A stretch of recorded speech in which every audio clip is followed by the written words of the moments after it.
ဟုတ်တယ်ချက်ပင်သူစီတက်မယ်တက်လိုက်โอเคခုတော့မေတာထဲတော့နော်မေတာထဲတော့ဒီမေတာနှက်ထားတာဟိုကစားရယ်မျိုးကောင်းရယ်စွန်လုံးရယ်နှက်ထားတာ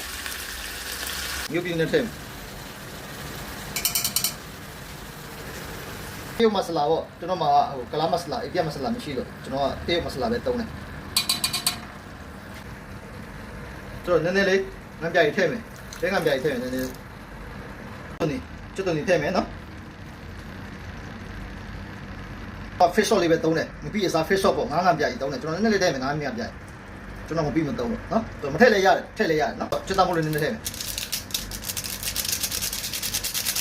နည်းနည်းလေးမွေးလိုက်မယ်တမရမွေးလိုက်မယ်ကျွန်တော်ကမြန်မြန်လေးအကျစ်မြန်ကျင်လို့ကျွန်တော်က fresh ကိုကနဲ့ကျွန်တော်ချက်တာဆိုရင်တော့ပေါင်းတာပေါ့ဗျာ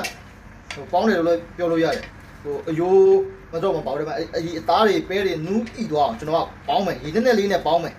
အဲ့ဒါပို့ပြီးစားကောင်းတယ်မို့လို့ရှိရင်အကြာကြီးချက်လို့ရှိရင်အချိန်ကုန်တယ်လေဗျာနော်ဆိုတော့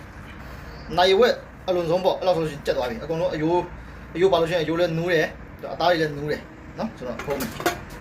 အမဲသားနဲ့ပင်းနဲ့နှက်ထားတာပေါင်းထားတာခုနိုင်ဝက်45မိနစ်ရှိသွားဆိုတော့နီးကြည့်အောင်ချင်းနေဘယ်လိုရှိလဲ